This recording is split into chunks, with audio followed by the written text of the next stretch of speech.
Imagine a jewel so powerful that entire empires rose and fell over it.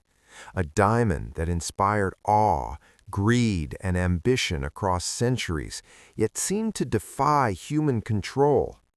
Kings and conquerors believed it would grant them invincibility, yet its true power lay not in brilliance, but in its ability to witness history itself, the betrayals, wars, and political intrigues that shaped continents.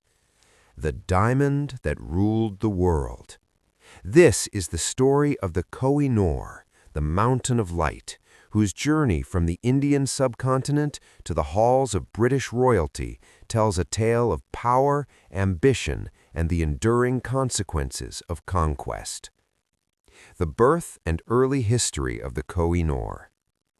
Deep beneath the plains of central India, carbon that had lain undisturbed for millions of years was compressed by geological forces into a diamond of unprecedented size and clarity. For centuries, it lay hidden, untouched by human hands, until the rise of the Kakatiya dynasty brought it into the light. The Kakatiya rulers recognized the diamond not only as a source of immense wealth, but as a symbol of divine favor and legitimacy. It adorned temples, sacred statues, and royal treasures, becoming an emblem of both spiritual and temporal authority. Tales spread of its extraordinary brilliance, inspiring awe and reverence, but also envy. The early 14th century marked the diamond's first violent displacement. Malik Kafur, general of the Delhi Sultanate, invaded Warangal, conquering forts, looting treasuries, and seizing the Koh-i-Noor. From that moment, the diamond's history intertwined with human ambition often expressed through war and betrayal. The diamond eventually reached the Delhi Sultanate's treasury and later the Mughal emperors. Babur mentioned it briefly, noting its incredible size and value. Under Akbar, the Koh-i-Noor became more than a jewel. It was a symbol of imperial legitimacy, embedded in the political and ceremonial fabric of the empire. Jahangir, Shah Jahan, and Aurangzeb each inherited it, along with the heavy burden of its history. Shah Jahan placed the diamond at the center of the peacock throne, the epitome of Mughal grandeur, only for it to become a target during his son's bloody succession struggles. Aurangzeb's recutting of the stone foreshadowed a recurring theme. The diamond would be reshaped by human hands, often at a cost to its original form. In the mid-18th century, Nadir Shah of Persia invaded Delhi, plundering the city and claiming the Koh-i-Noor for himself. It was during this time that the diamond earned its legendary name, Mountain of Light, and the reputation that would follow it forever. Nadir Shah's assassination only years later set a precedent. Every ruler who possessed it would face upheaval, betrayal, or downfall. The diamond then passed through Afghan rulers, each treating it as a talisman of power. Ahmad Shah Durrani and his descendants guarded it jealously, yet political instability meant that the stone was constantly under threat, just as the rulers themselves were vulnerable. Eventually, it reached Maharaja Ranjit Singh of the Sikh Empire, who treated it with respect, recognizing that the diamond's significance transcended mere wealth. Upon Ranjit Singh's death in 1839, the Sikh Empire descended into chaos. British forces, seeking to consolidate their control in India, forced the young Maharaja Duleep Singh to surrender the Koh-i-Noor under the Treaty of Lahore. At just 10 years old, Duleep Singh became the bearer of the empire's humiliation, and the diamond left India under the formal auspices of British colonial authority. In Britain, the diamond arrived in 1850. Queen Victoria received it as a symbol of imperial supremacy. For the British public, it represented civilization, order, and the triumph of empire. Yet behind the sparkle lay centuries of conflict, betrayal, and human suffering. Prince Albert, recognizing that previous wear had dulled its brilliance, ordered a meticulous recut by European experts. Nearly 40% of its original weight was lost in the process, a symbolic reflection of the cost exacted over centuries. The diamond was incorporated into royal jewelry, prominently appearing in the crowns of Queen's consort. Male monarchs avoided wearing it, a cautionary tradition stemming from legends of misfortune. Despite the sparkle and ceremonial importance, whispers of the Koh-i-Noor's curse persisted, echoing the fates of rulers who had possessed it: assassination, defeat, and exile. Beyond Britain, the diamond's presence sparked political and ethical debates across the world. In India, it became a symbol of colonial injustice and cultural loss. In Afghanistan, its passage through dynasties fueled historical claims and national pride. Pakistan and Iran also laid historical claims, emphasizing legitimacy, heritage, and continuity. The Koh-i-Noor, once merely a gem, was now a nexus of historical memory, diplomacy, and ethical controversy.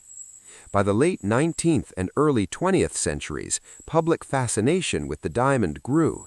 Exhibitions, publications, and newspapers amplified its legend. Tourists marveled at its size and brilliance, often oblivious to the centuries of human ambition and suffering entwined with its history.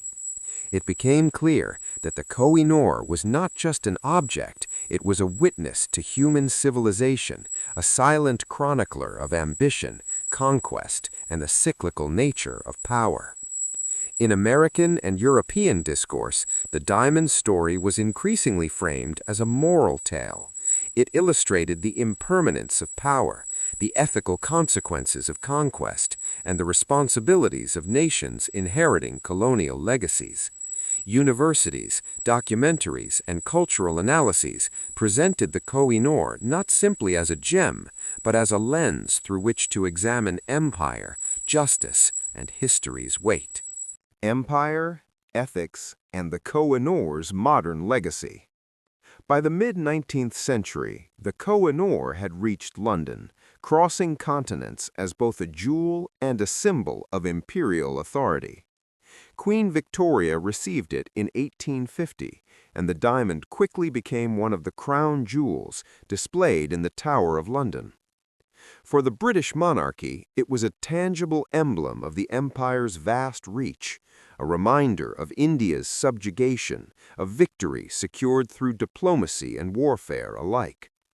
Yet beneath the pomp and ceremonial grandeur lay the weight of centuries of human ambition, bloodshed, and moral complexity.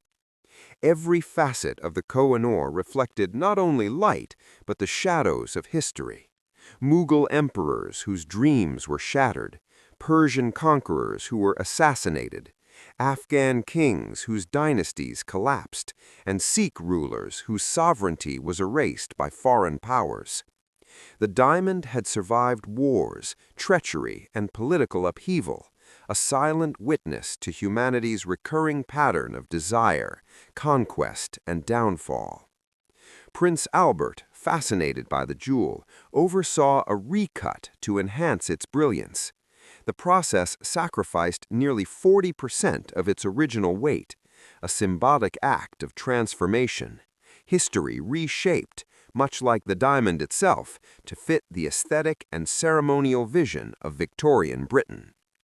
It was set in crowns, displayed in exhibitions, and worn in public by Queen's consort. Yet superstition dictated that male monarchs never touch it, fearing the curse associated with those who had possessed it before. The public fascination with the Koh-i-Noor grew rapidly. Crowds flocked to view it in exhibitions. Newspapers printed detailed descriptions of its size, color, and sparkle. But awareness of its history, the blood, betrayal, and coercion that accompanied its journey, remained muted in official accounts. In India and later in other claimant countries, the diamond came to symbolize injustice, colonial plunder, and historical trauma. It became more than a gem. It was a narrative vessel carrying centuries of contested authority, lost sovereignty, and ethical ambiguity. By the 20th century, formal requests for repatriation began to emerge. India, citing coercion in the Treaty of Lahore, requested the diamond's return. Pakistan highlighted historical succession claims, emphasizing that the diamond had passed through the Punjab before British annexation. Afghanistan, recalling the Durrani dynasty's possession, echoed the demand. Iran cited Nadir Shah's earlier ownership. Each claim rested on historical precedent, moral argument, and the desire to reclaim cultural heritage. Britain's response remained resolute.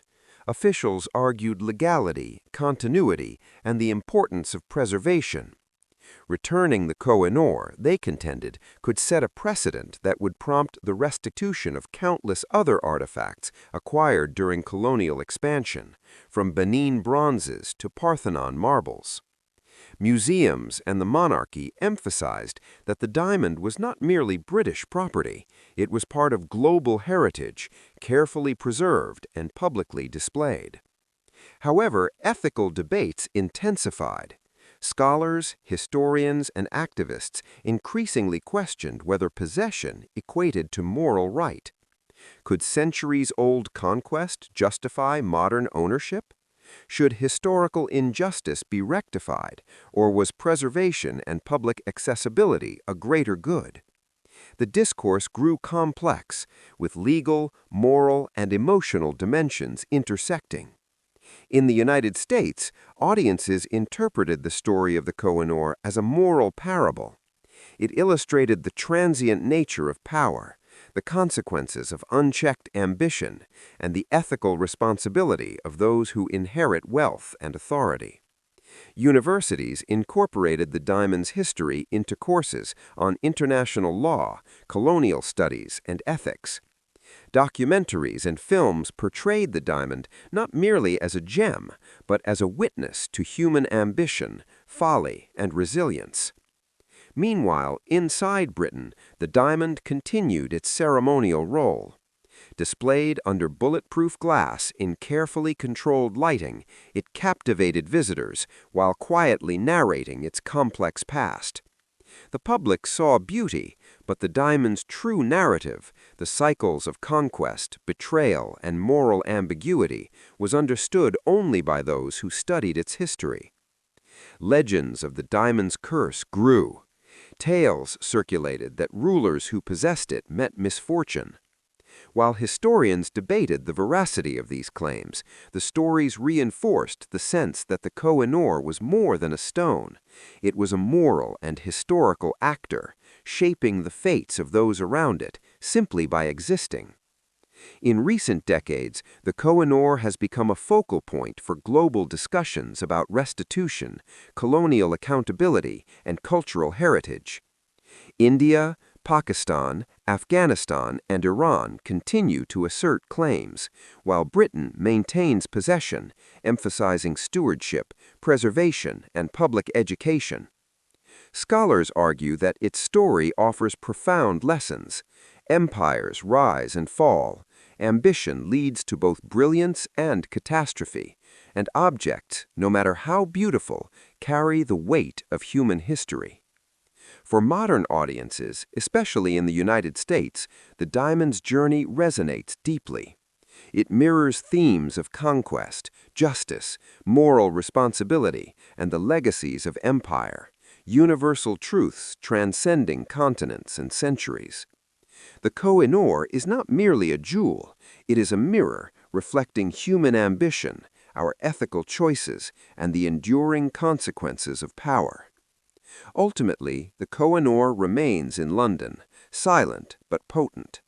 It is seen by millions each year, yet understood fully by few. It is a witness to history, a repository of human desire, a symbol of both achievement and oppression. It embodies the paradox that while power is fleeting, history endures. Empires thought they could possess it. Kings believed it would secure their legacy, And yet the diamond's true power lies in its endurance, its ability to observe and survive long after rulers have passed into memory. The diamond's journey, from the mines of India to Persian conquerors, Afghan dynasties, Sikh rulers, and finally the British crown, offers a timeless lesson. The mightiest objects may outlast the mightiest men, and history cannot be owned, only remembered. Its brilliance illuminates more than wealth. It illuminates the consequences of human ambition, the ethical questions of possession, and the enduring struggle to reconcile the past with the present. The Koh-i-Noor, Mountain of Light, continues to shine, not only for its physical brilliance, but for the stories, legacies, and lessons it carries. It remains, above all, a reminder that history is alive, complex, and impossible to possess fully, no matter how dazzling the prize. The birth and the Mughal era. The geological birth of a legend.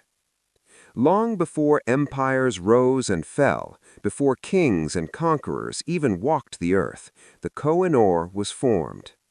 Deep beneath the plains and mountains of the Indian subcontinent, carbon atoms endured immense heat and pressure over millions of years.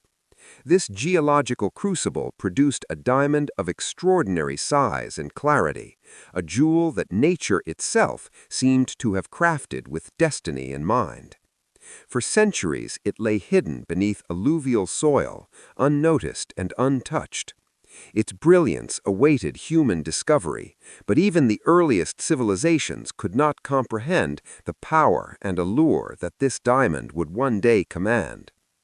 When humans finally stumbled upon it, they could scarcely imagine that this stone would one day influence wars, empires, and dynasties. The Kakatiya dynasty and the first known owners. The first recorded chapter of the Koh-i-Noor's human history begins with the Kakatiya dynasty in the Deccan region. This medieval Indian kingdom recognized both the material and symbolic power of the diamond. It adorned temples, was embedded in sacred statues, and stored in royal treasuries. The jewel was not merely wealth, it was divine legitimacy, a talisman believed to confer the favor of gods upon its holder. Legends describe how the Kakatiya rulers guarded the diamond jealously, aware that such an extraordinary stone would attract envy and ambition. Scholars and scribes recorded its existence, writing that no ruler could truly claim authority without possessing it, or at least being in its proximity. In this period, the diamond was more than ornamental, it was political. Malik Kafur and the first violent transfer.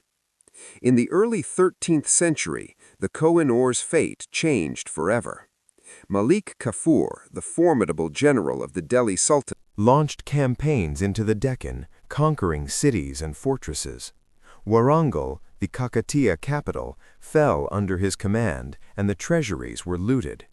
The Koh-i-Noor, along with countless other treasures, was taken to Delhi. This transfer marked the beginning of the diamond's long association with conquest, ambition, and human blood. From this moment on, every owner would contend not only with the diamond's immense value, but also with the moral and political burdens it carried. The Delhi Sultanate and early Mughal interest. Once in Delhi, the diamond entered the treasury of the Sultanate.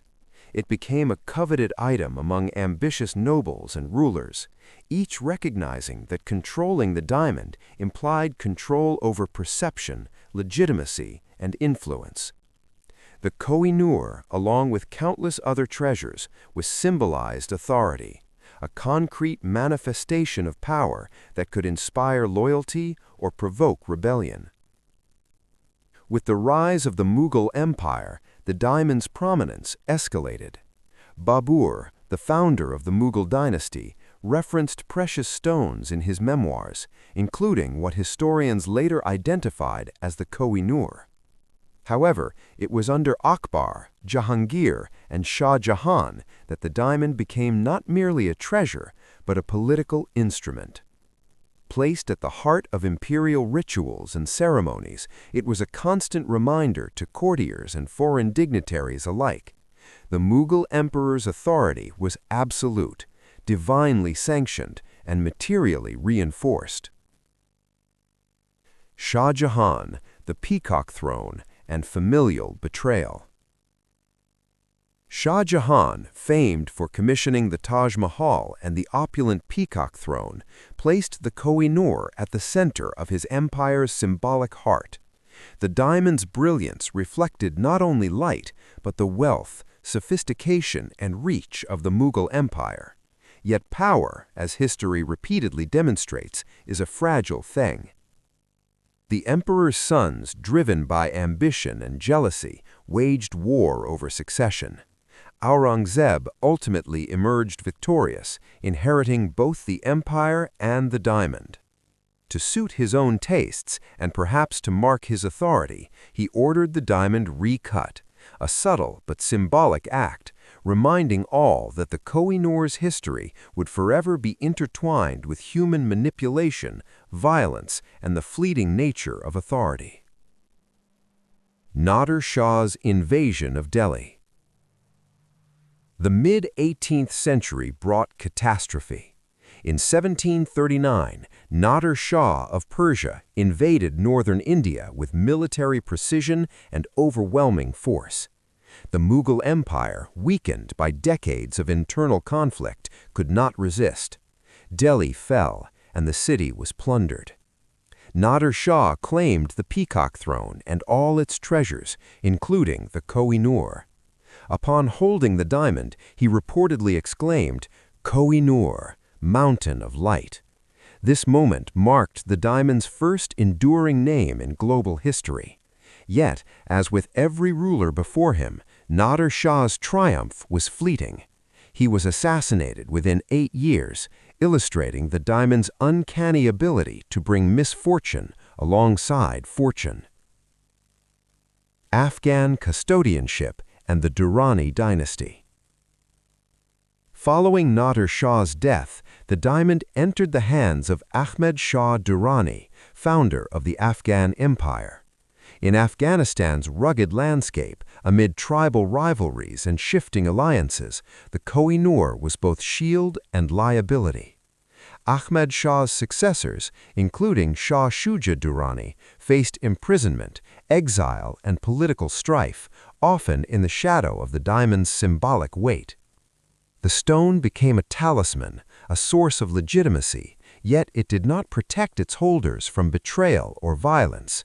Generations of Afghan rulers understood that the Koh-i-Noor carried power, but also peril. Ownership was a responsibility intertwined with danger, a reflection of the complex dynamics of authority, loyalty, and ambition.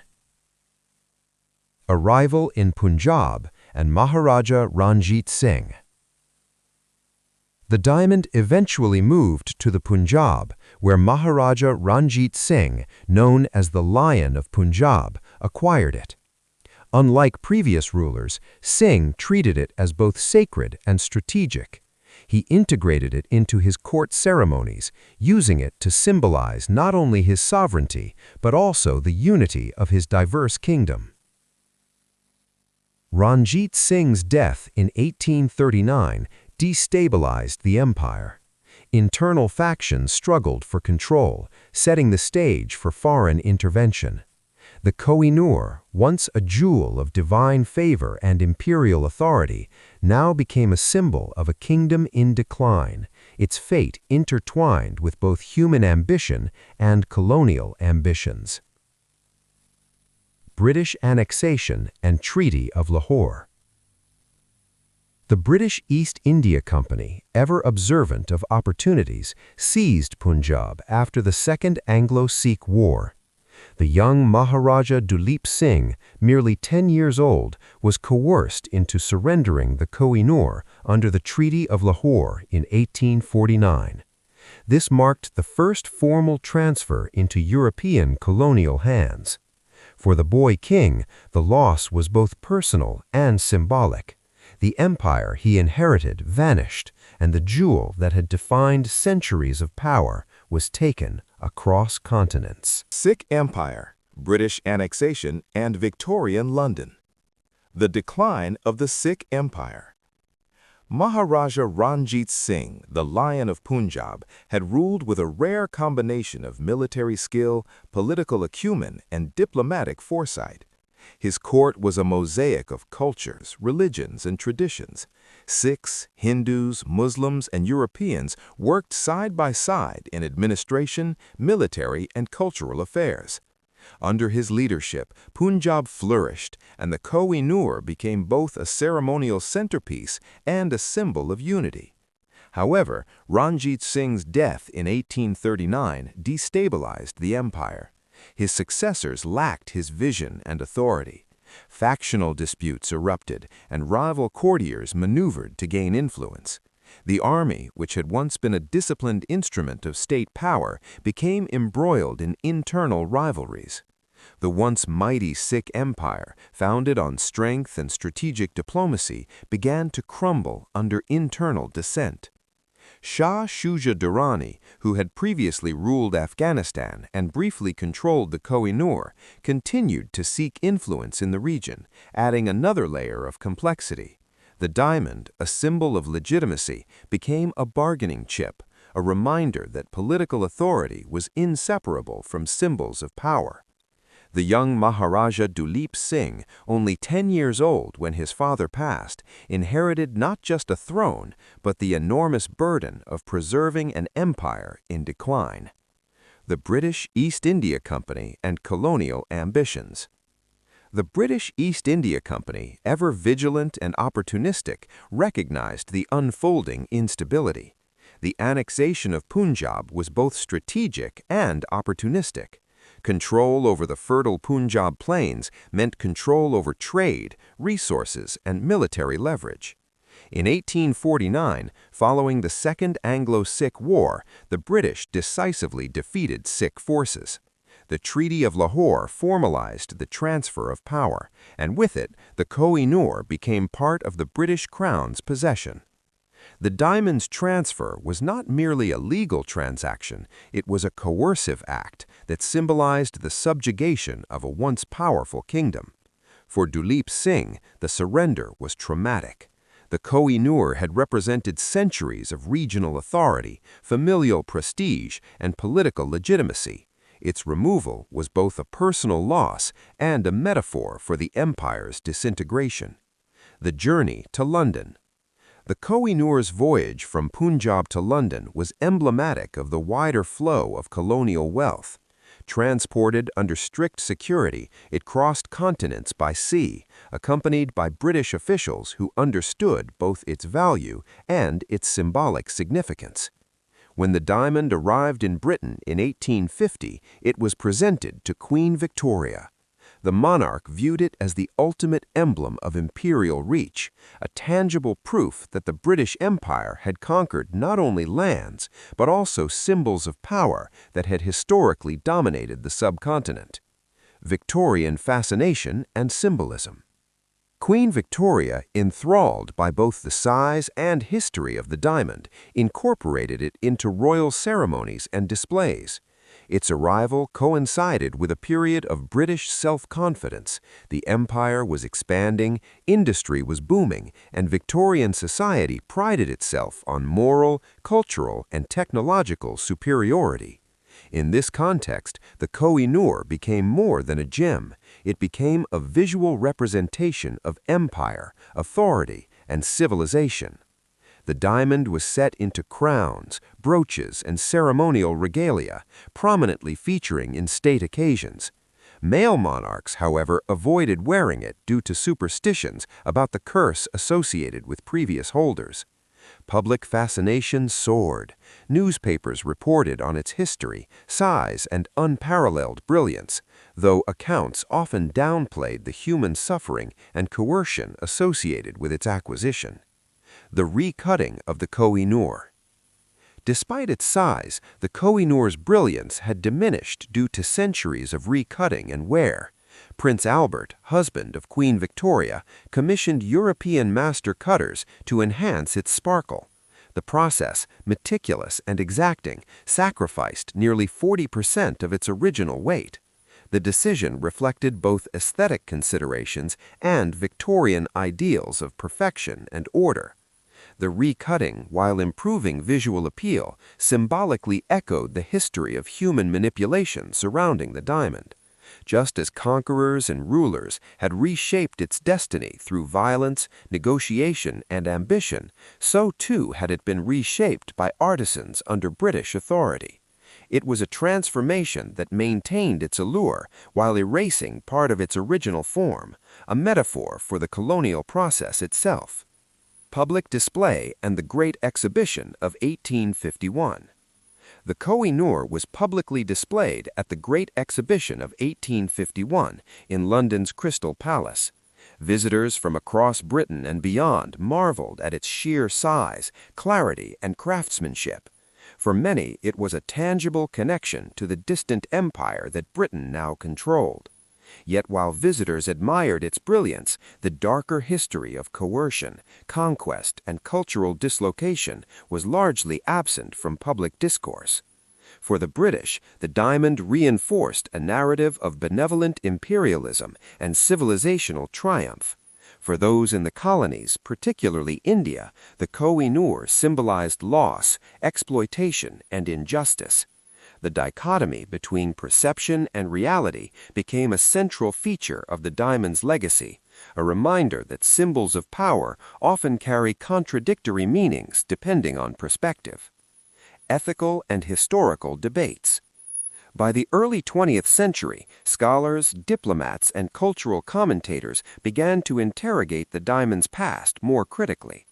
Debates emerged about the ethics of possession, the legitimacy of colonial acquisition, and the responsibility of modern states in addressing historical injustice. India and Pakistan, in particular, argued for repatriation, citing coercion under the Treaty of Lahore and historical precedent. Afghanistan and Iran echoing historical claims based on earlier possession by their rulers. Across continents, the Koh-i-Noor had become a focal point of international diplomacy, legal argument, and ethical debate. Lessons for modern audiences. The Koh-i-Noor story, particularly as it entered Victorian Britain, provides valuable insights for contemporary audiences. It illustrates the intersection of material wealth, political ambition, and ethical responsibility. For the American viewers and scholars, the narrative resonates with universal themes. Power is transient, authority carries moral responsibility, and cultural heritage embodies both tangible and intangible legacies. The diamond's journey from Punjab to London, its recutting, ceremonial use, and ongoing debates serve as a prism through which we understand the broader dynamics of empire, colonialism, and ethical stewardship. The brilliance of the stone is inseparable from the shadows of human ambition, betrayal, and historical consequence. The 20th century, repatriation debates, and ethical reflections. Colonial legacies and the emergence of debate. By the early 20th century, the Koh-i-Noor was firmly embedded in the British crown jewels, displayed in the Tower of London for dignitaries, tourists, and royalty alike. Its brilliance captivated audiences, yet beneath its sparkle lay centuries of conquest, coercion, and displacement. In India, the diamond had become emblematic of colonial injustice. Newspapers, scholarly publications, and emerging nationalist voices repeatedly referenced the Koh-i-Noor as a tangible representation of British subjugation. For the leaders of the Indian independence movement, the jewel was more than wealth. It was a symbol of sovereignty lost, of cultural treasures removed by force, and of the broader inequities of empire.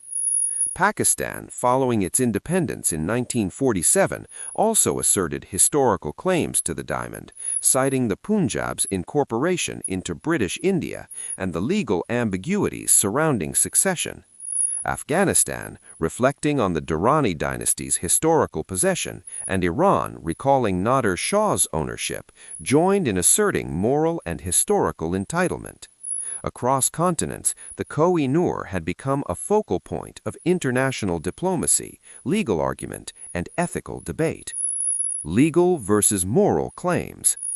Britain maintained that the diamond had been transferred under the Treaty of Lahore, rendering it legal. Officials emphasized continuity, preservation, and public access. The monarchy framed it as part of a shared global heritage preserved for posterity and education. However, legal justification did not erase moral complexity. Scholars, historians, and activists argued that coercion, colonial power imbalances, and cultural displacement rendered simple legality insufficient. Could the forced surrender of a child monarch under military threat ever constitute a legitimate transfer? Could the centuries of human suffering intertwined with the diamond's journey be ignored in the name of law and continuity? These questions framed debates for decades. Documentaries, books, and scholarly articles explored the intersection of law, ethics, and empire. Public opinion often reflected a desire to reconcile admiration for the jewel with acknowledgement of the injustices embedded in its history. Global awareness and cultural significance. By the late 20th century, the Koh-i-Noor had become a globally recognized symbol, not merely of wealth, but of cultural heritage, historical injustice, and the enduring consequences of human ambition. Museums, educational programs, and media coverage emphasized its historical journey, encouraging audiences to understand the broader context of empire, conquest, and ethical responsibility. In the United States, universities incorporated the story into courses on colonial history, international law, and ethics. Documentaries highlighted the diamond's journey from India to Persia, Afghanistan, Punjab, and ultimately London, examining the human cost behind its glitter. Public lectures and online discussions engaged audiences in questions about restitution, cultural preservation, and the responsibilities of nations that inherited colonial artifacts. Ethical dilemmas and the question of repatriation. The question of repatriation remains central to the Koh-i-Noor's story. India, Pakistan, Afghanistan, and Iran continue to assert claims, emphasizing historical justice, cultural identity, and moral obligation. Britain, in turn, cites legal ownership, continuity, and the practical need for preservation. Ethical debates often hinge on broader questions. What is the responsibility of a nation inheriting colonial spoils? Does public display and preservation justify retention? Should historical wrongs be rectified in contemporary contexts, even when legal frameworks support the current status? The Koh-i-Noor is thus not merely a jewel, it is a moral mirror. It forces reflection on the legacies of empire, the ethics of possession, and the responsibilities of those who inherit objects of immense cultural and historical significance. Personal stories and human dimensions. Throughout its journey, the Koh-i-Noor has influenced countless lives. Young Maharaja Duleep Singh grew up with the trauma of losing both his kingdom and the diamond. Afghan rulers lived under the shadow of historical loss. Persian conquerors, Indian sultans, and Mughal emperors were all shaped by the pressures and ambitions surrounding the stone. In Britain, the diamond influenced ceremonial life, public perception, and the construction of imperial narratives. Courtiers whispered of curses and misfortune, while monarchs navigated the weight of history embedded in a single gem.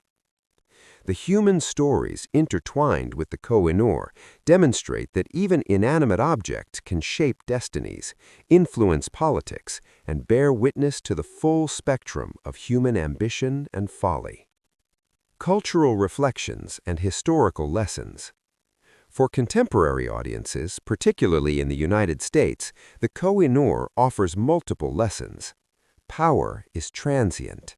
Empires rise and fall, Rulers pass, yet symbols like the Koh-i-Noor endure.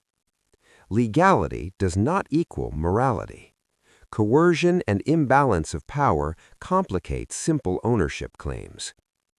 Cultural heritage transcends possession. Artifacts embody memory, identity, and history, often outlasting those who control them. Ethical stewardship matters. Preservation, public education, and moral responsibility are inseparable from ownership. By examining the Koh-i-Noor's journey from the mines of India to Persian conquerors, Afghan dynasties, Sikh rulers, and finally Victorian London, audiences gain insight into human ambition, the consequences of conquest, and the enduring importance of ethical reflection in matters of culture and history. Modern global context. Today, the diamond continues to be a focal point in diplomatic and cultural discussions. While securely housed in London, its story is told across continents through media, academia, and public discourse. The debates surrounding it reflect broader global conversations about restitution, historical justice, and the responsibilities of former colonial powers. The Koh-i-Noor's brilliance captivates, but its history challenges. It asks difficult questions. Can wrongs of the past be addressed today? What responsibilities do nations have to cultures they once subjugated? How do we reconcile admiration for beauty with awareness of suffering? These questions keep the Koh-i-Noor relevant, ensuring that it remains more than a jewel. It is a prism through which we examine history, morality, and human ambition. Mughal court intrigues, succession wars, and the diamond's symbolic power. The Mughal court under Akbar and later rulers was a vibrant, complex ecosystem of power, culture, and intrigue. Courtiers vied for influence, scholars debated policy, and military commanders sought favor through loyalty and conquest. In this environment, the Koh-i-Noor was more than a jewel. It was a tangible marker of legitimacy and authority. It adorned the peacock throne, central in state ceremonies, where ministers and nobles gathered to witness imperial proclamations.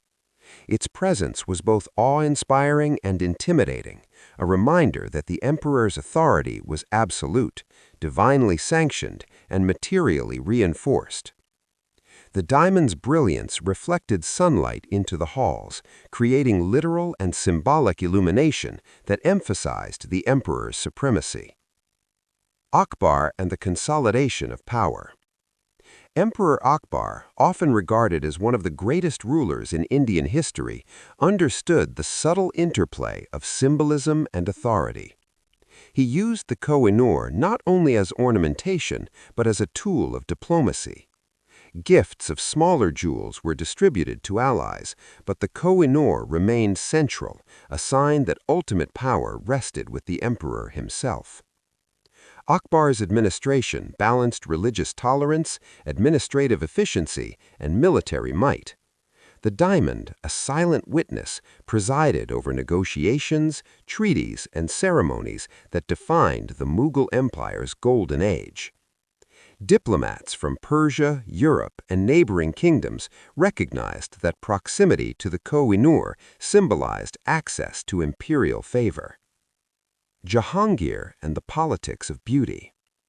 Under Jahangir, Akbar's son, the court's focus shifted slightly. Jahangir had an aesthetic sensibility, valuing art, gardens, and architecture. The Koh-i-Noor was integrated into these displays, often compared metaphorically to the perfection of his gardens and the brilliance of Mughal paintings. Yet even amid beauty, the court's political tensions never ceased. Ministers, generals, and princes continuously maneuvered, seeking influence or plotting succession. The diamond became a silent arbiter. Possession, even temporary, could shift alliances. Courtiers whispered about the luck and favor of the emperor's jewels, reinforcing the belief that the Koh-i-Noor carried more than ornamental significance. It was a symbol that both inspired reverence and fueled envy. Shah Jahan and the Peacock Throne. Shah Jahan's reign, marked by architectural brilliance such as the Taj Mahal and the Red Fort, elevated the Koh-i-Noor to new symbolic heights. Embedded at the center of the Peacock Throne, the diamond represented the empire's zenith in wealth, artistry, and authority. Diplomats and visiting dignitaries were awed by its brilliance, often interpreting its presence as a metaphor for the emperor's unsalvageable power. However, Shah Jahan's success created rivalries among his sons. The Koh-i-Noor, embedded in the throne, became an indirect stake in the bloody struggle for succession. Aurangzeb, the youngest son, seized power after imprisoning Shah Jahan and eliminating rivals. The diamond, recut under Aurangzeb's reign, became a physical testament to his authority and the costs of ambition. Aurangzeb's tenure emphasized austerity and military rigor. The Koh-i-Noor, though still central to imperial ceremony, became associated with the harsh realities of power. Aurangzeb's campaigns across the Deccan, his conflicts with Marathas, and stringent administration reflected a ruler who understood that authority, like the diamond, required constant vigilance. The diamond witnessed battles, conspiracies, and rebellions. Each ruler who possessed it faced immense pressure, often resulting in paranoia and ruthless decision-making. Historical accounts suggest that courtiers and generals alike attributed both victories and misfortunes to proximity or lack thereof to the Koh-i-Noor. Nader Shah's invasion and the collapse of Mughal authority. In 1739, Nader Shah's invasion shattered the Mughal court's illusion of invincibility. The army was overwhelmed, the capital plundered, and Delhi's treasures, including the Kohinoor, seized. The emperor, Muhammad Shah, watched helplessly as centuries of wealth and authority were stripped away. The diamond's transfer marked not only the loss of a jewel, but the symbolic subjugation of a once mighty empire. Nader Shah's brief possession further cemented the diamond's reputation as both a symbol of ultimate power and an omen of misfortune. His assassination in 1747 reinforced the belief that the Koh-i-Noor brought danger as well as prestige. The Mughal court, already weakened, could not recover its lost treasures or authority, setting the stage for Afghan control and later Sikh dominance. The human dimension: courtiers, soldiers, and artisans. Throughout these centuries, the Kohinoor influenced countless lives beyond emperors. Courtiers who protected or coveted the jewel navigated danger and intrigue daily. Soldiers tasked with guarding it faced both honor and peril. Artisans who recut or mounted the diamond contributed to its aesthetic evolution, leaving behind a legacy of craftsmanship intertwined with human ambition. The diamond's story was inseparable from these human narratives. Each cut, transfer, and display carried consequences for those who interacted with it. Its brilliance reflected not only sunlight, but the spectrum of human experience: loyalty, envy, ambition, artistry, and tragedy. Cultural legacy and symbolism. For contemporaries, the Koh-i-Noor symbolized more than wealth. It was legitimacy, divine favor, and political stability all condensed into a single object. Its presence could inspire loyalty or incite rebellion. Legends of curses and misfortune attached themselves to the diamond, reinforcing its aura of power and danger. Artists, poets, and chroniclers incorporated the jewel into literature, painting, and oral histories. The Koh-i-Noor became a narrative device, a prism through which to explore themes of human ambition, morality, and the transient nature of authority. Its story resonated across social classes, from the emperor's court to the local populace, embedding the diamond deeply in cultural consciousness. The Afghan period and Sikh Empire intricacies. Ahmad Shah Durrani and the Afghan custodianship. After the assassination of Nader Shah in 1747, the Koh-i-Noor passed into the hands of Ahmad Shah Durrani, the founder of the Afghan Empire. Known as the father of modern Afghanistan, Ahmad Shah was a military genius who unified disparate tribal factions into a formidable empire. The Koh-i-Noor, now under his control, was not only a jewel, but a potent symbol of legitimacy. Ahmad Shah's reign was marked by military campaigns, strategic alliances, and administrative consolidation. The diamond was carefully guarded, often moving between forts and palaces to ensure its security.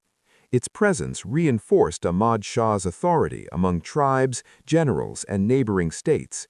Courtiers and advisors frequently reminded the ruler that the jewel carried both prestige and peril. Its legendary brilliance came with a burden of expectation and superstition. Succession struggles and the diamond's symbolic weight. Ahmad Shah's death in 1772 plunged the Durrani dynasty into a series of succession conflicts. His sons and grandsons vied for the throne, often turning to alliances with rival tribes or neighboring states. The Koh-i-Noor became a focal point in these struggles. Possession of the diamond was interpreted as legitimization of power. Losing it could undermine claims to authority. Shah Shuja Durrani, one of Ahmad Shah's descendants, faced exile and imprisonment multiple times. The diamond's custody shifted between various family members, each transfer a combination of negotiation, coercion, and political maneuvering. Observers noted that those who held the Koh-i-Noor were often at the center of both influence and danger, a pattern that would continue in its history. Afghanistan's internal politics. Afghanistan's political landscape in the late 18th and early 19th centuries was volatile. Tribal alliances shifted frequently. External powers such as Persia and the Sikh Empire exerted influence, and internal factions competed for resources and prestige. The diamond's presence intensified these dynamics. Generals and advisors often used the diamond as leverage in negotiations. Marriages, military alliances, and political treaties were sometimes justified by proximity to or custody of the jewel. Its symbolic value transcended material wealth. It was a talisman of authority, a tool for legitimizing rule, and, paradoxically, a source of instability for those who possessed it. The move to Punjab and Maharaja Ranjit Singh. By the early 19th century, the Koh-i-Noor made its way south to the Punjab, entering the court of Maharaja Ranjit Singh. Singh, renowned for his military prowess and diplomatic acumen, acquired the diamond through negotiation and political influence, recognizing its power as both a symbol and a tool. The Sikh Empire, under Singh, was a sophisticated and multicultural state. Ranjit Singh's court included Sikhs, Hindus, Muslims, and European officers who contributed to administration and military organization. The Koh-i-Noor became a ceremonial centerpiece, used in court rituals, coronations, and diplomatic exchanges. Singh's careful stewardship reflected his understanding of the diamond's symbolic potency. It conferred legitimacy, inspired loyalty, and deterred rivals. Political intricacies of the Sikh court. Ranjit Singh's death in 1839 triggered political instability in the Sikh Empire. Factions within the court vied for power, using both military and diplomatic strategies. Advisors, generals, and ministers maneuvered to influence the young Maharaja Duleep Singh, whose minority left him vulnerable to manipulation. The Koh-i-Noor, as always, was central to these dynamics. Possession of the diamond symbolized authority. Possession could sway loyalties among military commanders and courtiers. Some factions used it as a bargaining tool, while others treated it as a sacred emblem of sovereignty. The diamond's presence amplified both political intrigue and personal ambition. British observation and strategic intervention. The British East India Company, monitoring these developments, recognized the opportunity presented by the Sikh Empire's instability. The annexation of Punjab would secure trade routes, resources, and military advantage. The Koh-i-Noor, now part of the symbolic fabric of the empire, was identified as both a prize and a tool to cement colonial authority. The Second Anglo-Sikh War, 1848 to 1849, resulted in decisive British victory. Treaty negotiations led to the formal transfer of the Koh-i-Noor to Queen Victoria. For Duleep Singh, the surrender of the diamond was not merely a political act, it was the loss of centuries of family and regional prestige. For the British, it was a triumph of empire, both materially and symbolically. Human stories behind the diamond. Throughout the Afghan and Sikh periods, the Koh-i-Noor influenced countless lives. Tribal leaders, military commanders, courtiers, and artisans were all connected to its journey. The diamond shaped decisions, influenced loyalty, and sometimes precipitated betrayal. Each transfer left traces of human ambition, fear, and desire, demonstrating that the jewel's significance extended far beyond its physical beauty. Symbolism and cultural resonance. In Afghanistan, the diamond was a marker of tribal and dynastic legitimacy. In the Punjab, it represented centralized authority and ceremonial grandeur. Across centuries, its symbolic power endured. It validated rulers, inspired awe, and occasionally provoked envy or rebellion. The Koh-i-Noor's brilliance was inseparable from its cultural and political influence, making it an object that was both materially precious and historically consequential. British colonial period, Victorian ceremonies, and European symbolism. Arrival in London and royal enthusiasm. In 1850, the Koh-i-Noor arrived in London, transported under strict military and diplomatic oversight. Its arrival coincided with the height of the British Empire, a period of unprecedented territorial expansion, industrial development, and cultural confidence. Queen Victoria received the diamond personally, captivated by both its size and the history it carried. The jewel was immediately incorporated into royal life. It adorned ceremonial regalia, appeared in portraits, and became a symbol of imperial reach. For the British monarchy, the Koh-i-Noor was more than an ornament. It was a tangible emblem of global influence, a stone whose brilliance testified to victories spanning centuries and continents. Victorian ceremonial use. Prince Albert, Queen Victoria's consort, played a key role in determining how the Koh-i-Noor would be displayed and utilized. The diamond was set into the crown of Queen Victoria herself, becoming a centerpiece of coronations, state occasions, and public ceremonies. Its brilliance illuminated ceremonial halls, while its storied past lent weight to the monarchy's image of continuity and authority. Superstitions surrounding the diamond were meticulously observed. Male monarchs avoided wearing it, adhering to legends that associated misfortune with male possession. The British court treated the jewel with reverence, understanding that the aura of danger and prestige surrounding it enhanced both public fascination and ceremonial gravity. The recutting controversy. One of the most dramatic moments in the diamond's European history was its recutting. Prince Albert commissioned European gem cutters to enhance the Koh-i-Noor's brilliance, a painstaking process that reduced the diamond's original weight by nearly 40%. While the recut improved sparkle and visual appeal, it symbolized something deeper: transformation through human intervention.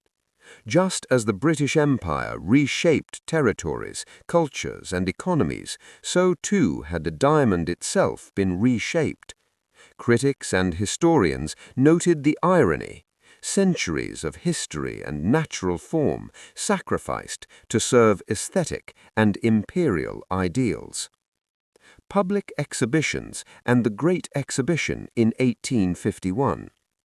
The Koh-i-Noor became the star attraction of London's Great Exhibition in 1851, Displayed under carefully controlled lighting and security, it dazzled visitors from across Britain and the world. Newspapers described its size, clarity, and unrivaled brilliance, fueling public fascination.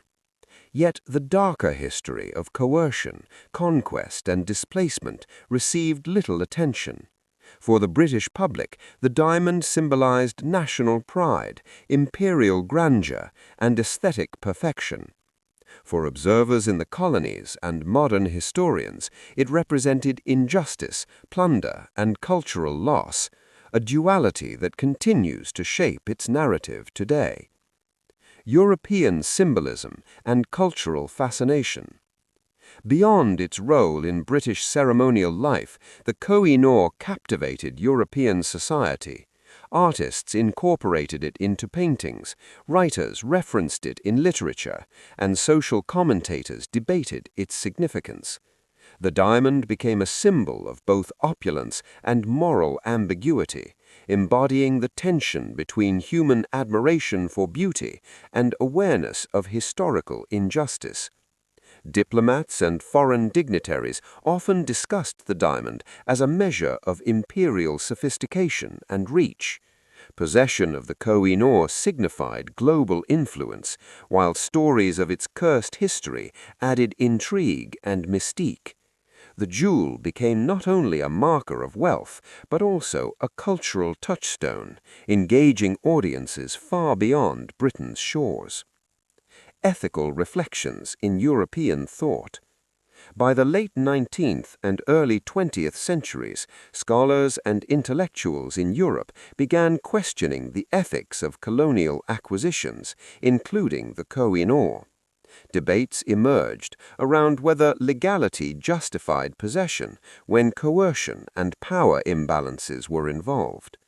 These discussions prefigured modern debates about restitution, cultural heritage, and ethical stewardship. The Koh-i-Noor, previously admired solely for its beauty and symbolic value, became a case study in the moral responsibilities of nations, rulers, and institutions. The Koh-i-Noor as a moral and historical mirror. Victorian fascination with the diamond extended beyond its visual appeal. Its story forced reflection on the nature of power, ambition, and legacy. The jewel's journey through Persia, Afghanistan, India, and finally Britain demonstrated that material objects carry ethical weight.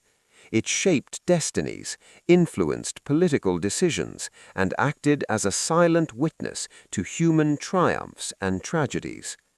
For modern audiences, the European chapter of the Koh-i-Noor's history provides essential context. It shows how objects can acquire new meanings when transferred across cultures, and how symbols of conquest can inspire both admiration and critical reflection. The diamond's brilliance illuminates not only physical space, but also moral and historical considerations, engaging viewers in questions of justice, legacy, and cultural responsibility. Public engagement and education. Today, the Koh-i-Noor remains on display in London, viewed by millions annually. Educational programs, documentaries, and scholarly research highlight both its aesthetic brilliance and its complex past. Visitors are encouraged to consider the human stories embedded within the jewel, rulers who wielded it, generals who guarded it, and ordinary people whose lives were affected by the political consequences of its possession. The diamond's continued relevance reflects its dual nature, as a masterwork of natural and human craftsmanship, and as a repository of centuries of human history, ambition, and ethical complexity. Repatriation debates, modern diplomacy, and cultural heritage. Early 20th century awareness. By the early 20th century, the Koh-i-Noor had become more than a crown jewel. It was a symbol of colonial legacy, historical power struggles, and global fascination. India, then under British rule, began to see the diamond not merely as a luxurious object, but as a symbol of cultural and national identity. Intellectuals and nationalist leaders questioned the legitimacy of British ownership, citing historical coercion and the ethical implications of conquest. The story began to appear in newspapers, historical essays, and public discourse. Indian publications highlighted the human cost of its acquisition and the loss of sovereignty it represented.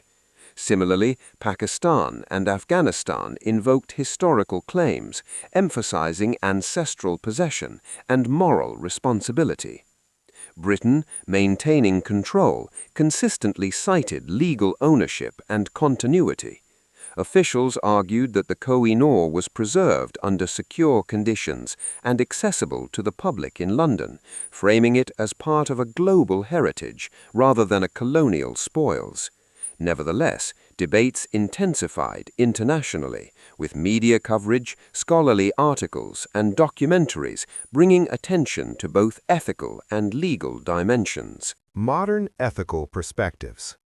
The Koh-i-Noor raises complex ethical questions relevant to contemporary audiences worldwide. 1. Legitimacy versus morality. Can legal ownership be separated from ethical responsibility when historical power imbalances exist? 2. Cultural significance. Does the diamond belong to a global audience or to the cultures from which it was taken? 3. Symbolic power. How does the jewel reflect centuries of conquest, human ambition, and political manipulation? These questions resonate in the United States as well. Academic institutions, museums, and cultural commentators use the Koh-i-Noor to explore issues of cultural heritage, restitution, and the ethics of acquisition. Its story becomes a lens through which to examine broader historical and moral lessons relevant to global audiences. Diplomatic discussions and international law. The cases lost intersects with evolving international law regarding cultural property. UNESCO conventions, bilateral treaties, and ethical frameworks all address issues of restitution, but they rarely provide clear resolution in cases involving centuries-old acquisitions. The Koh-i-Noor exemplifies these challenges. Historical documentation support British legal ownership, yet moral and ethical claims by India, Pakistan, Afghanistan, and Iran remain compelling. Diplomacy around the diamond is delicate.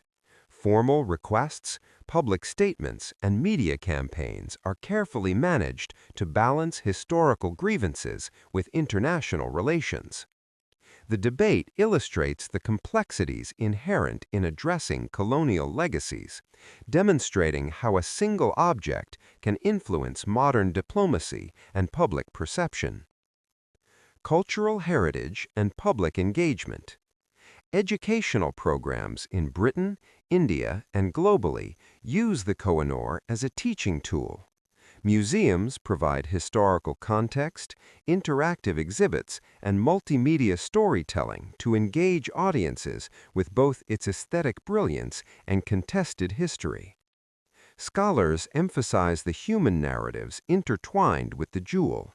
Rulers, generals, artisans, and ordinary people whose lives were shaped by its journey. For USA audiences, these programs highlight universal lessons about power, ethics, and cultural responsibility. The diamond serves as an entry point to explore how material objects carry moral weight, connect diverse histories, and influence contemporary debates about justice and heritage. Modern media and popular culture. The Koh-i-Noor has entered popular culture through documentaries, books, films, and podcasts. These narratives often balance admiration for its beauty with recognition of its contentious history. The diamond's allure captivates viewers, while the ethical and political context provokes critical reflection. In academic and cultural circles, the Koh-i-Noor is cited as a case study in imperialism, restitution, and ethical stewardship. Discussions examine how objects shape narratives of identity, power, and historical memory. For global audiences, including the United States, the diamond embodies lessons on both human creativity and human greed. Ethical reflections for contemporary audiences. The Koh-i-Noor's journey offers enduring insights. Human ambition shapes objects, and objects shape human history. Every transfer, recut, and display of the diamond reflects decisions driven by ambition, desire, and power. Cultural heritage carries moral responsibility. Possession is inseparable from the ethical duty to respect historical context and cultural significance. Global audiences can learn from history. The diamond's story encourages reflection on empire, restitution, and the ethics of collecting and preserving cultural artifacts. By understanding the Koh-i-Noor not merely as a jewel, but as a symbol of human endeavor and consequence, audiences gain a richer perspective on the complexities of history, morality, and cultural stewardship. Personal stories, artisans, soldiers, and symbolic reflections. Personal narratives of rulers. Throughout centuries, the Koh-i-Noor shaped the lives of emperors and monarchs. For Maharaja Ranjit Singh, the diamond represented both authority and personal pride. He often used it to reward loyal generals or to assert supremacy over rival states. Its presence in the court instilled respect and, in some cases, fear, illustrating the jewel's subtle but profound influence on human behavior. Young Maharaja Dalip Singh experienced the Koh-i-Noor as a symbol of loss. Forced to surrender it to the British, he bore the psychological weight of diminished sovereignty, familial legacy, and personal humiliation. For him, the diamond was not merely a gem, it was a tangible representation of the collapse of an empire and the complexities of colonial power. Courtiers, advisors, and soldiers. Courtiers who protected or served the rulers of Persia, Afghanistan, the Mughal Empire, and the Sikh Empire lived lives intertwined with the diamond's fate. Their decisions often balanced loyalty, survival, and ambition. Soldiers assigned to guard the Koh-i-Noor faced both honor and danger. To lose or fail in their duty could mean death, disgrace, or displacement. Advisors used the diamond as leverage in negotiations, marriages, and treaties. Possession of or proximity to the jewel could elevate a minister's influence or provoke rivalry. Stories of courtiers being promoted or eliminated based on their association with the diamond illustrate how a single object shaped the destinies of many. The artisan's touch. Artisans who recut, mounted, or restored the Koh-i-Noor contributed immeasurably to its physical brilliance and aesthetic evolution. Their work demanded precision, patience, and artistry, as every facet influenced the diamond's appearance. The European recutting commissioned by Prince Albert illustrates the jewel's transformation under colonial influence. While enhancing visual brilliance, it sacrificed a significant portion of its original weight. Each cut reflects a human decision, intertwining craftsmanship with power, ambition, and cultural interpretation. The Koh-i-Noor, therefore, is a product not only of geological rarity, but also of centuries of human skill and intervention. Symbolism across cultures. Across its history, the Koh-i-Noor has carried layered symbolic meanings. In Persia, power, conquest, and divine favor. In Afghanistan, legitimacy, tribal unity, and dynastic authority. In the Sikh Empire, sovereignty, ceremonial centrality, and political influence. In Britain, imperial reach, aesthetic perfection, and moral paradox. Its symbolism extended beyond rulers, affecting generals, courtiers, and ordinary people whose lives intersected with its presence. Legends of curses, fortune, and misfortune heightened its mystique and reinforced the belief that the jewel was more than material wealth. It was a living emblem of historical consequence. Human cost and ethical dimensions. The Koh-i-Noor's history is inseparable from human struggle. Battles were fought, alliances forged and broken, and dynasties challenged. Individuals bore immense personal costs in the service of or in proximity to the diamond. Ethically, the jewel forces reflection on questions still relevant today. How should societies handle artifacts obtained under coercion? What responsibility do nations have to respect cultural heritage? How do material objects influence human morality, ambition, and destiny? Modern reflections and epilogue. Today, the Koh-i-Noor remains a focal point of both admiration and debate. Its brilliance continues to captivate, but its story reminds us that human ambition, political power, and ethical responsibility are inseparable from cultural artifacts. For audiences worldwide, particularly in the United States, the diamond exemplifies universal themes: power, legacy, morality, and cultural heritage. Its journey from Indian mines to Persian, Afghan, Mughal, and Sikh courts, and finally Victorian London, demonstrates that objects can transcend mere materiality. They carry stories, influence lives, and provoke reflection. The Koh-i-Noor is not simply a diamond, it is a mirror of human civilization, ambition, morality, and enduring cultural significance. Modern cultural analysis, museums, and global perspective. The Koh-i-Noor in museums and public display. Today, the Koh-i-Noor resides in the Tower of London, part of the British Crown Jewels. Its display is meticulously curated to highlight both its historical significance and extraordinary brilliance. Museum curators provide detailed context about the diamond's journey, including Persian, Afghan, Mughal, Sikh, and British chapters. Visitors witness the diamond not merely as a jewel, but as a historical artifact. Interactive displays, multimedia presentations, and guided tours offer insights into the political, cultural, and ethical dimensions of its history. For many, seeing the diamond sparks curiosity about the broader narratives of empire, conquest, and cultural exchange. Global awareness and educational programs. The Koh-i-Noor story has transcended its physical location, entering classrooms, universities, and cultural programs worldwide.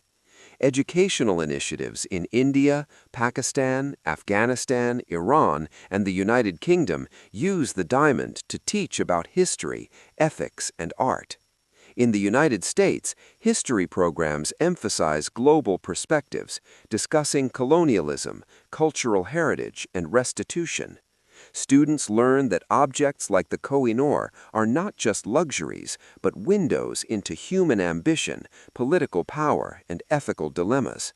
Its story encourages critical thinking, connecting historical events to contemporary issues in justice, culture, and international relations.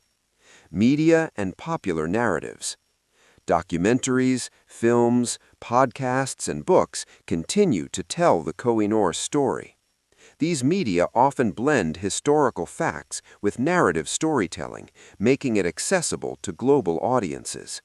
Through dramatization, expert interviews, and archival research, the diamond's journey captivates while educating. Popular narratives also explore ethical questions. Should objects taken under coercion be returned? How do nations reconcile admiration for artistic brilliance with acknowledgement of historical injustices? The Koh-i-Noor is thus both an object of fascination and a catalyst for debate. Cultural reflections and moral lessons. Across cultures, the Koh-i-Noor inspires reflection on human nature. Its journey teaches lessons about ambition, leadership, and responsibility. For rulers and courtiers, it was a tool of power. For modern audiences, it is a mirror reflecting moral complexity. Key lessons include the intersection of beauty and power. Human admiration for physical brilliance often intertwines with political and social authority. Ethical stewardship. Possession of cultural treasures entails moral responsibility, not merely legal entitlement. The importance of context. Understanding historical artifacts requires knowledge of cultural, political, and human narratives. Global citizenship. Awareness of shared human history fosters empathy and ethical engagement across nations. Narrative closure. The diamond as a witness of civilization. The Koh-i-Noor, now safely displayed, continues to bear witness to centuries of human history. Its facets reflect the triumphs and tragedies of empires, the ambition of rulers, and the skill of artisans. It is a tangible reminder that objects can influence human events, shape societies, and provoke reflection on ethical responsibility. For contemporary audiences, particularly in the United States, the diamond exemplifies universal themes: power, legacy, morality, and cultural heritage. Its story teaches that history is not abstract. It is lived, felt, and remembered through the actions of people across generations. By studying the Koh-i-Noor, audiences learn about resilience, consequence, and the interconnectedness of global cultures. The diamond's brilliance becomes a metaphor for human potential and the enduring impact of ethical choices. Concluding reflections. The Koh-i-Noor is more than a gemstone. It is a symbol of ambition and authority across empires, a witness to conquest, diplomacy, and human ingenuity, a catalyst for ethical reflection and cultural dialogue, a bridge connecting past and present, history and contemporary understanding. Its journey from Indian mines to Persian, Afghan, Mughal, Sikh, and British courts demonstrates the interplay of human ambition, cultural identity, and historical consequence. As modern audiences explore its story, they are reminded that history is both beautiful and complex, and that every object carries the imprint of human endeavor. The Koh-i-Noor stands as a testament to the power of objects to shape human consciousness, inspire dialogue, and illuminate the moral dimensions of history. Thematic analysis, ethical and cultural commentary, and reflective closure. Themes of power, ambition, and human desire. The Koh-i-Noor's journey illuminates recurring human themes across centuries. At its core, the diamond represents ambition and authority. Every ruler, from the Mughal emperors to Maharaja Ranjit Singh and Queen Victoria, sought to harness the jewel's symbolic power to consolidate influence. Human desire, intertwined with the diamond's allure, shaped political decisions, military campaigns, and dynastic succession. Courtiers plotted, soldiers guarded, and artisans perfected its brilliance, all motivated by a combination of reverence, fear, and ambition. The diamond thus exemplifies how material objects can reflect, magnify, and influence human behavior. Colonialism and historical justice. The Koh-i-Noor's presence in Britain underscores the complex legacy of colonialism. Legal ownership was established through treaties and conquest, yet ethical questions remain unresolved. The diamond embodies the tension between law and morality, illustrating that legality does not always equate to justice. Modern debates over repatriation highlight broader issues of historical accountability. India, Pakistan, Afghanistan, and Iran present compelling moral claims, emphasizing cultural loss and historical grievance.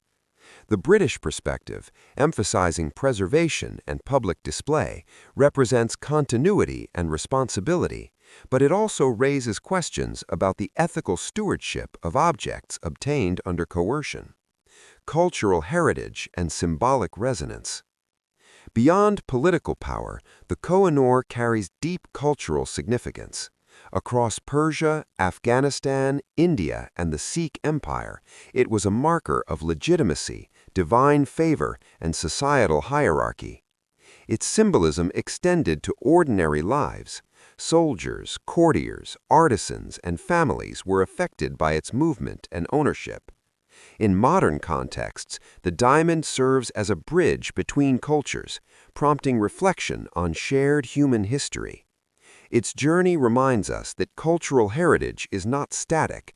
It is a living dialogue between past and present, ownership and responsibility, art and morality, ethical stewardship and moral responsibility.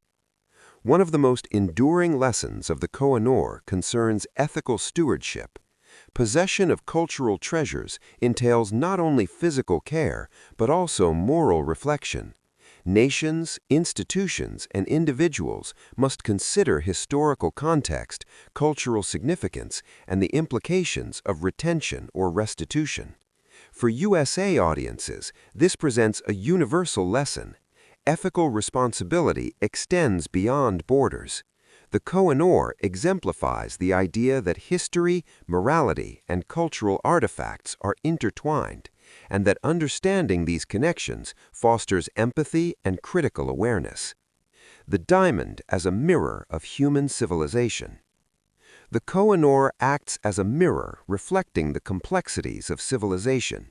Its brilliance illuminates not only its physical beauty, but also human ambition, conquest, artistry, and ethical dilemmas. Across continents and centuries, the diamond has influenced political decisions, inspired artistic expression, and symbolized both glory and misfortune. By examining the Koh-i-Noor, audiences witness how a single object can encapsulate vast human experiences, triumph and tragedy, creation and destruction, loyalty and betrayal. The diamond is a lens through which to understand the interplay of material wealth, cultural identity, and moral responsibility. Contemporary reflections. In the 21st century, the Koh-i-Noor continues to provoke discussion. Museums provide historical context, media explores its narrative, and scholars debate ethical and legal implications. Its story encourages global reflection on how societies preserve cultural heritage while reconciling historical injustices. For contemporary viewers, particularly in the United States, the diamond offers practical and philosophical lessons. History is interconnected. Every object carries multiple narratives spanning nations, cultures, and centuries. Ethics and legality are distinct. Ownership is not only about law, but also about moral accountability. Cultural artifacts are active participants in history. They influence decisions, inspire creativity, and shape societies. Reflection fosters understanding. Studying such objects encourages empathy, critical thinking, and global awareness. The Koh-i-Noor, shining through centuries, serves as both a treasure and a teacher.